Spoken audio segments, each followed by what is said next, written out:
Hi, thanks for booking a trial lesson.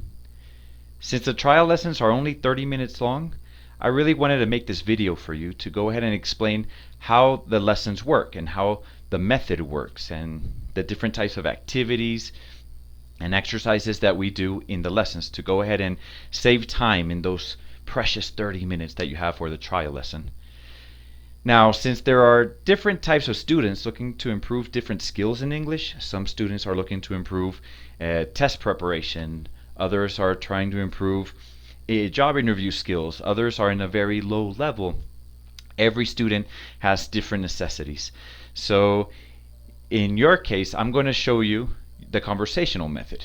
Now, if this is not what you're looking for exactly, that's not a problem. In the trial lesson, you can let me know exactly what you're looking for, and I'll adapt everything to fit your needs.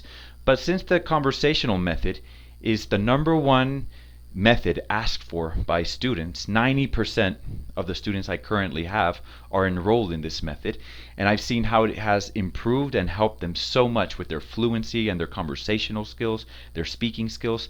That's the method I'm going to show you for this video. Okay, so let me begin by telling you a little bit about myself. You already know my name is Nick, originally from Tampa, Florida, which is where I studied education and teacher preparation. I was a middle school teacher for about a year and a half in Tampa, at which point I got into the TEFL area, which is teaching English as a foreign language.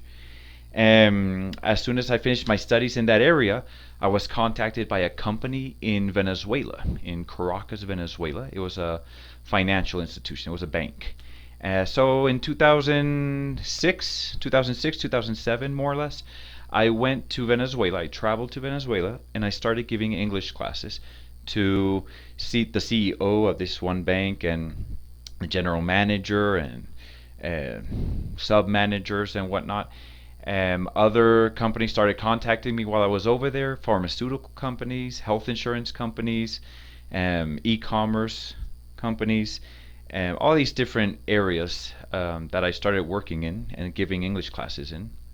I worked in institutes, in schools as well, private classes, and after about 3 to 4 years of working in that area, I decided to open up my own language academy called English Tech.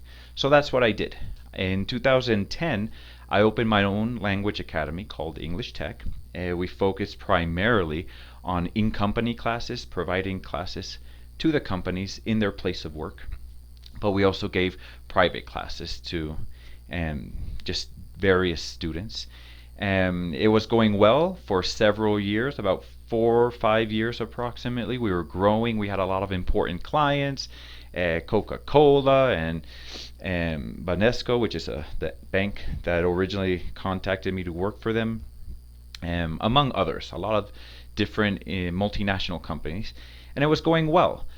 However, unfortunately, the situation in that country kind of started dwindling. It got really difficult to hold a company in that country. I'm sure you've heard on the news all these crazy things going on in Venezuela, and they're completely true. Economically, socially, politically, everything is just crumbling in that country. It made it increasingly difficult to maintain a company in that country. So what I did was I closed the company and I came to Colombia. So in this moment, actually, I am in Bogota, Colombia, and I've been here for about a year and a half, give or take. I put up another language academy here called International Language Tech, kind of a spin-off of English Tech. And I'm currently working on that company right now. It's a little bit more difficult. The market's a little bit different. The culture's a little bit different. But I'm working the best I can in that area. I have my own website, nicksenglishhub.com. I definitely recommend checking it out. You have a lot of information there and articles and exercises and a lot of things that will help your English skills. So you can definitely check out nicksenglishhub.com and you'll see how that website can help you out there. So I work on that website. I create videos and tutorials. I create courses. I do a lot of things to help English learners improve and perfect their English skills as much as possible. I have 3 children. Two of my children are in the U.S. with my ex-wife. They live with them with my ex-wife in Tampa, Florida. And my daughter is 12 years old. My son's 8. And my third son, he's here in Colombia with me. He's 2 years old. He's here with my girlfriend and myself. My girlfriend's actually from Venezuela. That's where I met her. And for the moment, we're here in Colombia because of my business. But hopefully, in the future, we might go back to the US or to a different country. I'm not entirely sure. We're going to see where the wind takes us. For the moment, we're here in Colombia, and I'm enjoying it at the moment. Right, so that's pretty much my entire life in a nutshell. Yeah, that's pretty much it for me. Alrighty. So let me begin by explaining how the method works with the use and the purpose of the whiteboard that you see behind me. So you see that there's going to be a whiteboard right here behind me. I basically use this whiteboard to introduce 2 expressions every single lesson. Alright, so we go over idioms. Idioms are just general expressions. Every language has its own idioms. In English, we have a lot of idioms that we commonly use as well. And I go over phrasal verbs. Now, phrasal verbs are also expressions, and they're a little bit different in the sense that they're comprised of a verb with a preposition. So examples would be come in, go out, look up, sit down. These are some phrasal verbs that we commonly use in English. Phrasal verbs, we use them all the time for everything. And they're a little hard for students to remember because there are hundreds of phrasal verbs, just as there are hundreds of idioms as well. And phrasal verbs particularly, they mean so many different things. So go out. Go out can have 3 or 4 different definitions, and we can use them in different contexts. And it's really difficult for students to memorize all these different expressions and that we use all the time. So that's why every lesson I will give you 1 new idiom and I'll give you 1 new phrasal verb. All right, so gradually, progressively, we improve and expand the knowledge that you have with the idioms and the phrasal verbs that we use. Now the idiom, just to give you an idea, the idiom that I have up on the board already is to get a Charlie horse.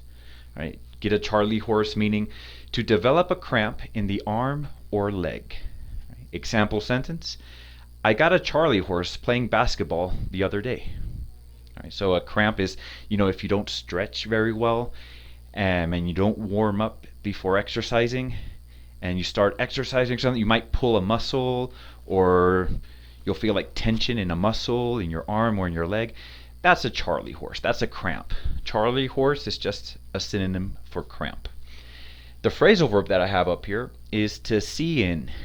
Right? Now, many students, they confuse see with the verb see, like when you see something with your eyes. And yes, that's what see means.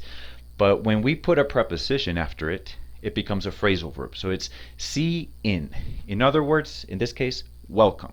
When you welcome somebody to your house or you welcome, some type of holiday. In this case, the example sentence, they saw in the past, they saw in the new year with dancing and fireworks. So they saw in the new year. They welcomed the new year with dancing and fireworks. All right? And these are just example expressions, an example idiom, an example phrasal verb. Again, every lesson we have 1 new idiom, 1 new phrasal verb, and that's normally how we begin the lessons, all right, with new expressions. So after we go over these expressions, after we go over the idiom and the phrasal verb of the day, then we normally get into an activity. It's kind of a warm-up type of activity to get the wheels, the English wheels, working in your head. We do different types of activities sometimes, but most of the time, almost always actually, we go over dictation. All right, I'm going to explain how dictation works. Basically, I choose 5 sentences, 5 pre-chosen sentences, and I'll dictate or say them out loud. And what you would have to do, you would have to listen to the sentence and type into the chat, which I don't know where the chat is here. It might be here or here. I don't know where the chat is. But into the chat box, the Verbling chat box, you're going to type the sentence that you hear me dictate word by word, exactly how you hear it.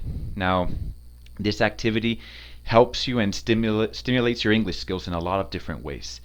It helps you primarily, mainly with listening comprehension, but it also helps you with spelling. So little by little you fine-tune and improve your spelling skills. It helps you with writing. It introduces some new vocabulary words sometimes, some new expressions, sentence structure, word order in the sentence. It helps you in all these different ways, and it's really, really good practice for you. So we spend approximately about 10 minutes doing this dictation activity. Right after we go over the idiom and the phrasal verb, we do dictation. Okay, so once finished with the dictation, that's where we get right into the nitty-gritty. We get into the core of the lesson, of the method, which is the conversational method that I previously explained.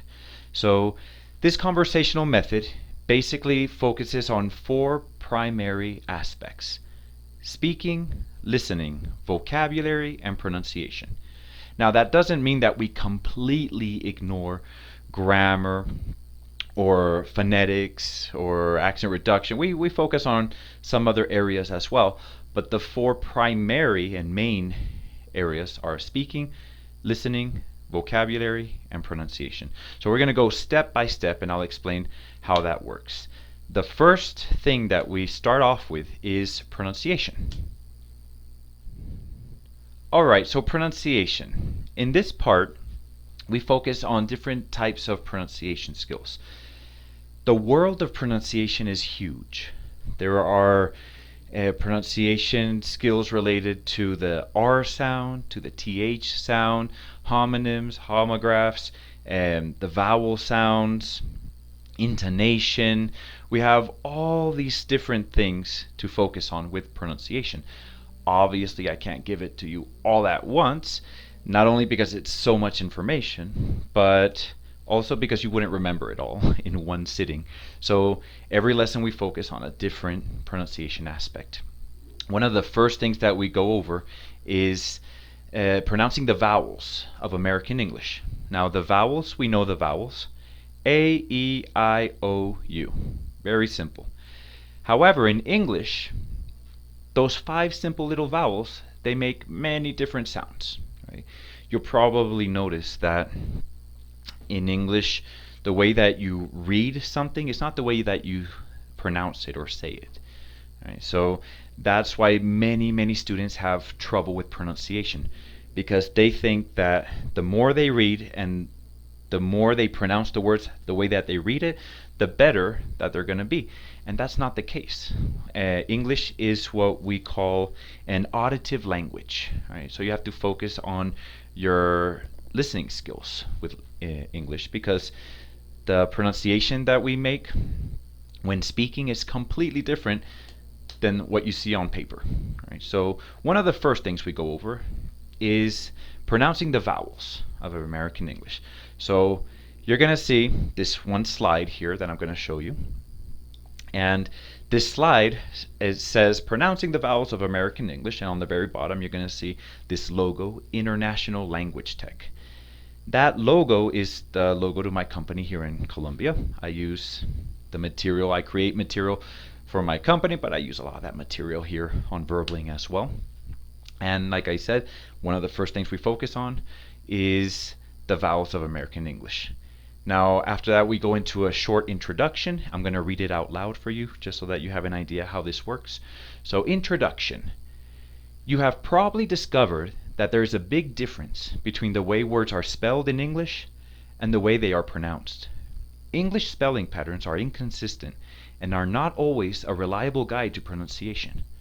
For example, in the following words, the letter A is used to represent 3 different sounds: hate, father, have. This is just an example, an introduction to pronouncing the vowels of American English. So we have the same letter, 3 different sounds: a, hate, father, have. All right, now they have names that we go over as well. So the first one, A, that's a long A. the second one in father, ah, that's what we call a tall A. And have, that's a short A, ah. We'll go over this in the future. I'm just really briefly explaining more or less what you're going to be going over. After that, you'll be introduced to some definitions. So as you progress, you will see the terms articulators, vowels, and diphthongs. We'll define these terms for you. So articulators, basically the parts of your mouth. So your teeth, your lips, your tongue, your palate, your throat, vocal cords, all these are articulators. We need articulators to move in a specific way to make the right sound. We're going to go over that little by little. Vowels, no problem. I'm almost positive you know what the vowels are.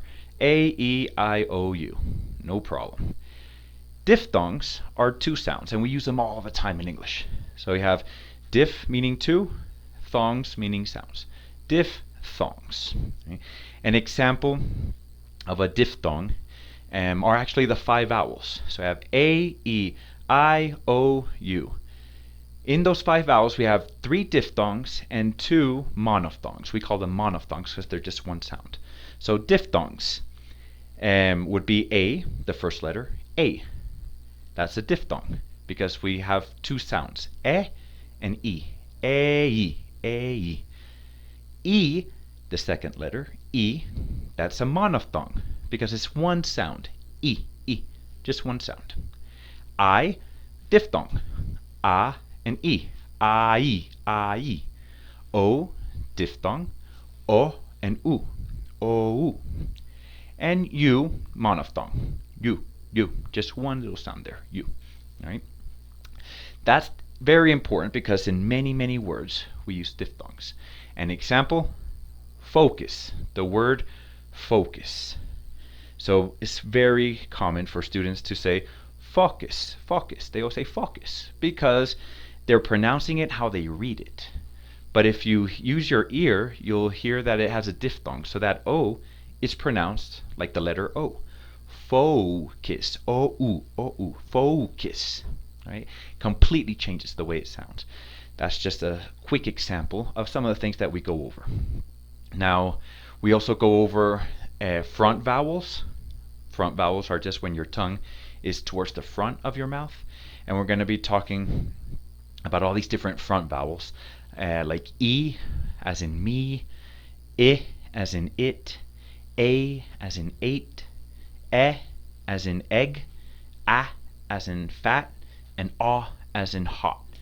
And you'll notice in this image that I'm showing you here, you'll notice how your mouth slowly opens up more and more and more. Right? Because we talk about not only diphthongs, but we also talk about the use of your articulators, how you use your tongue, how you use your lips, your throat, etc. After the front vowels, we also get into back vowels.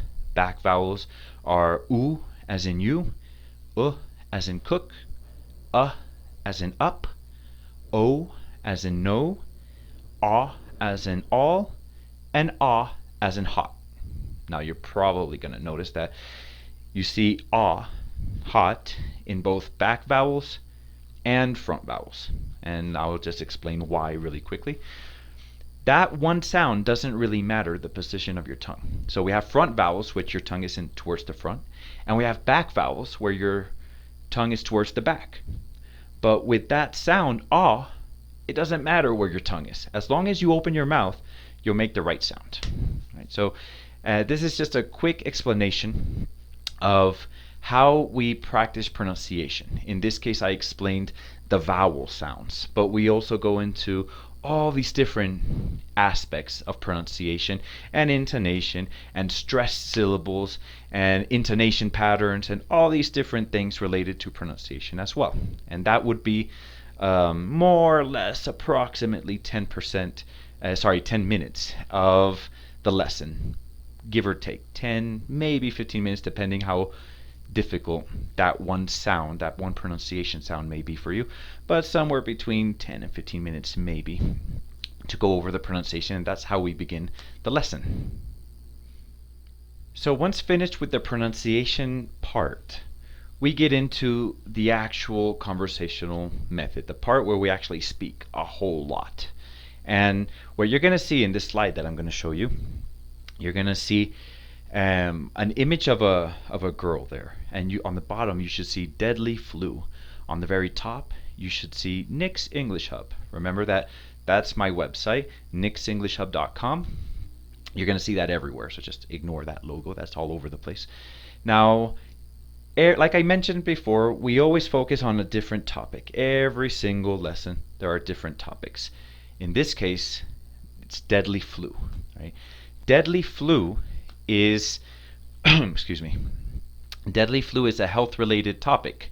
So I asked you all these different questions with this first slide about the image and about the word flu and what that is, what type of symptoms do you get, why does it say deadly before it. I asked you all these different questions about that title and that image. This is just an introduction slide to get into the topic, whichever topic it may be. We talk a little bit about it, I see how much you know about it, and we kind of get your feet wet a little bit with that one topic. After that, we get into a warm-up discussion, right? And what it basically is a continuation of speaking. Right? So like I mentioned before, speaking is super important. The more you do it, the better it's going to get. So in this part, we basically just speak a whole lot, a lot about the topic. I ask you all these different questions. You're going to see in this one slide that I'm showing you that there are two questions. One, are you worried about some sort of disaster affecting humankind? Why or why not?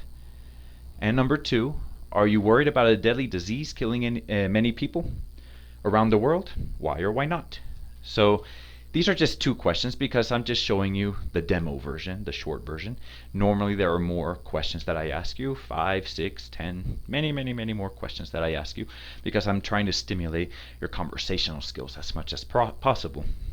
Now, the idea here is to have a natural conversation, as natural and fluent as possible so that you can practice. And this section is actually where we spent approximately 75 to 80% of the lesson is spent on the speaking section, because like what I mentioned before, speaking is key to everything. Practice makes perfect. So that's why I get you to speak as much as possible.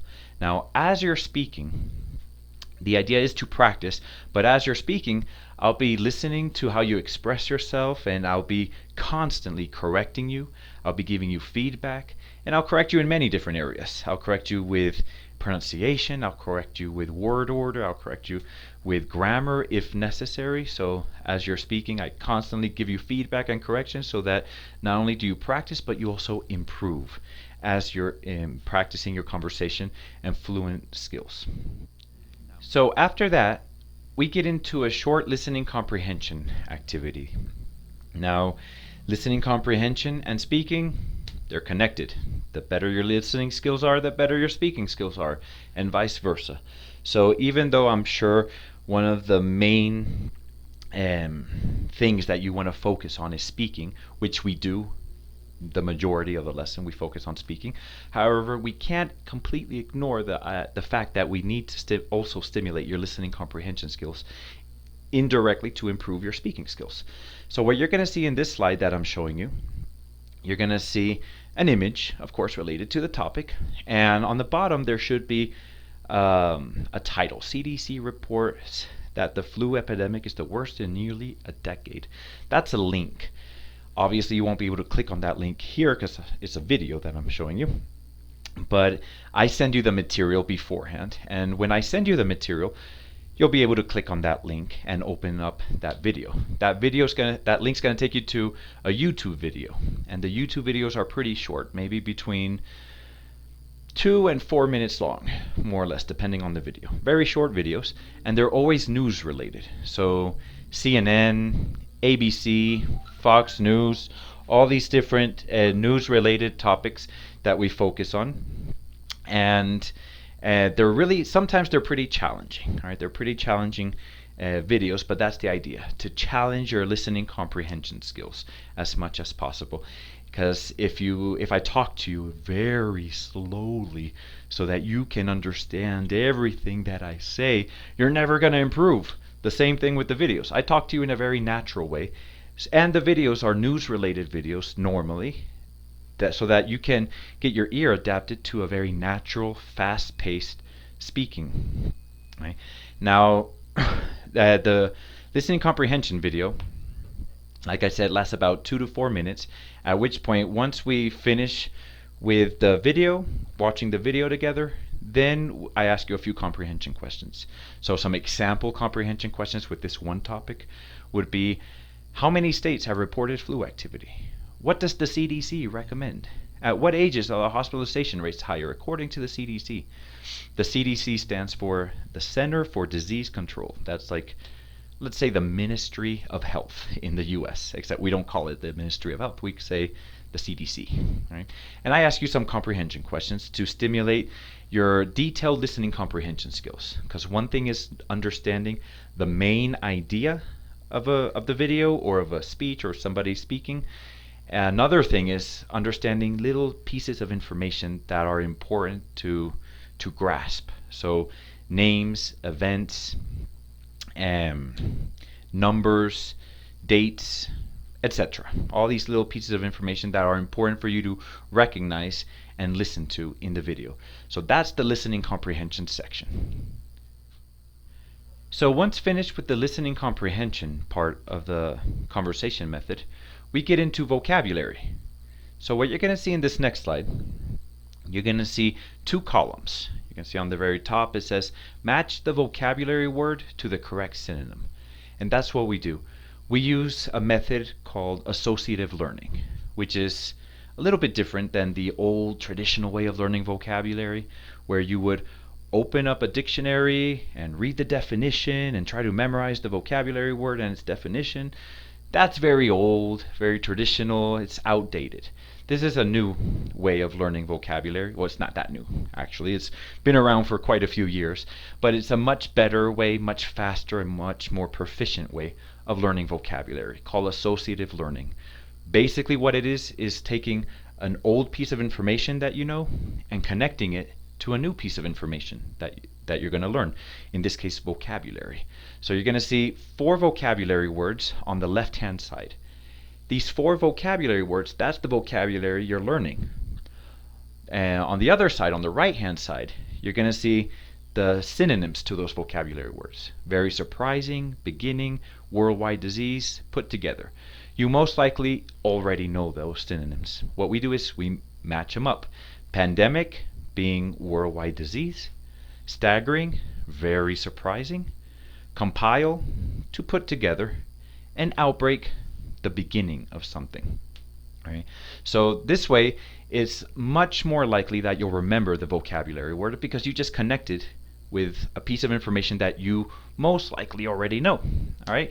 Now you're going to see that there are only 4 vocabulary words here because, again, this is just really quick demonstration. But every lesson I'm going to give you 10 new vocabulary words related to the topic.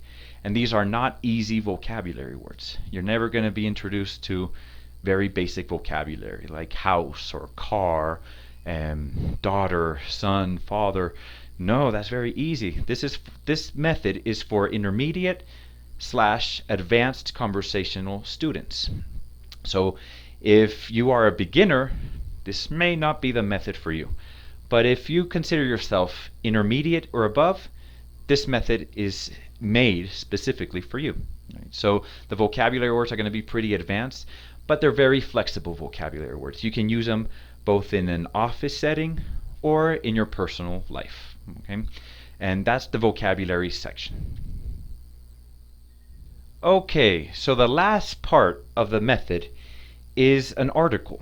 So you're going to see a slide that says article and deadly flu, because this is the topic of the example method that I'm showing you here, deadly flu.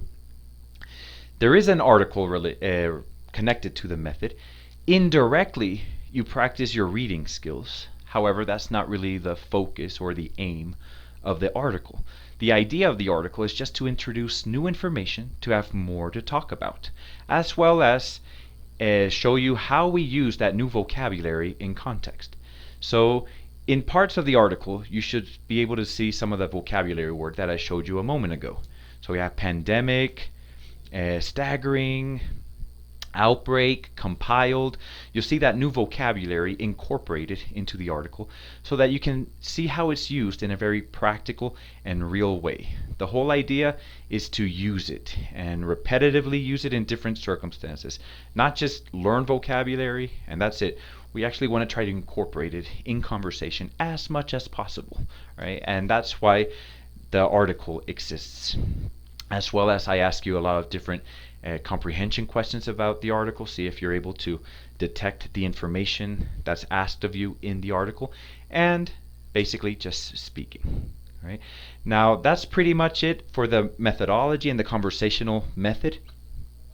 All this material that I just showed you is sent to you as a PDF file beforehand. So way before the lesson, you should receive the material. Actually, when one lesson finishes, at the end of that lesson, I automatically send you the material for the following lesson so that you have ample time to go over it, review it, nothing's a surprise, you feel more confident, more comfortable getting into the into the lesson, and you know what to expect. And that way you feel a little bit better. Now if you can't go over the material beforehand because of work and family, and of course everybody's busy with many different issues, don't worry. We're going to go over it together in the lesson, and we'll stimulate your conversational skills as much as possible for in the lesson to improve your English speaking skills.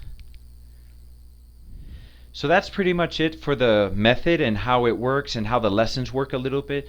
I hope it helps you get an idea more or less what to expect.